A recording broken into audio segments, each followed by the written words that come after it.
और यदि नारी मुस्कान जैसे अपने पति को काट करके ड्रम में यदि भरती है तो उसे भी फांसी की सजा होनी चाहिए, तख्ते पर लटका देना चाहिए। और आतंकवादी का कोई लिंग नहीं होता है, न स्त्री न पुरुष न नपुंसक।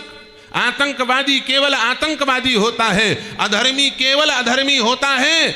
उसको समान दंड प्राप्त होना चाहिए। क्या होना चाहिए?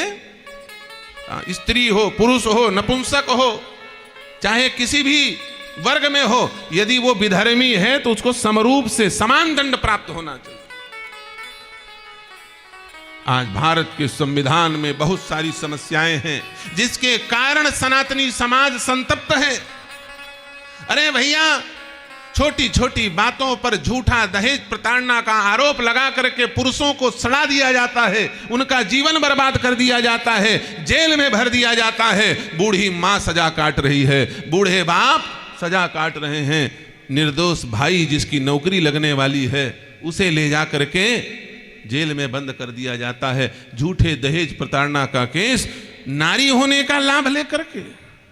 मैं कहता हूं कि पहले समस्या रही होगी कि पुरुष समाज अनियंत्रित रहा होगा, लेकिन अब जागृति आ चुकी है। अब नारी और पुरुष दोनों समरूप से आगे बढ़ रहे हैं। इसलिए यदि पुरुष की गलती हो तो पुरुष को दंड मिले, और यदि नारी मुस्कान जैसे अपने पति को काट करके ड्रम में यदि भरती है तो उसे भी फांसी की सजा होनी चाहिए, तख्ते पर लटका देना चाहिए।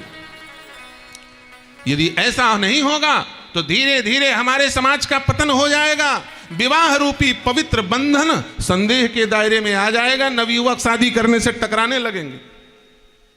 भाई, इनको इतनी छूट मिल गई है, हम सही भी हैं तो मारे जाएंगे, वो शादी करने को तैयार नहीं होंगे। इसलिए संविधान शास्त्र के आड़े ना आवे, संविधान नैसर्गिक होना चाहिए। आता ताई को उसके अपराध के आधार पर दंड मिलना चाहिए। स्त्री, पुरुष और नपुंसक के आधार पर, उसके जेंडर के हिसाब से उसे दंड नहीं मिलना चाहिए।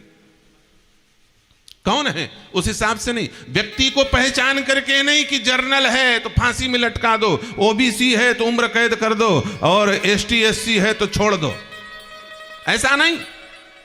अपराध, अपराधी के अपराध को देख करके दंड, अपराधी के अपराध को देख करके तय होता है। जाति, वर्ण, कुल, संप्रदाय, मत, मजहब के आधार पर विशेष व्यवस्था देने के कारण यह संविधान का दुरुपयोग हो रहा है। इसलिए संविधान में संशोधन होना चाहिए, और इसके लिए मांग भी होनी चाहिए समाज में। रोज नई नई घटनाएं सुनने को मिल रही हैं। निरंकुशता समाज को कहां ले जा रही है।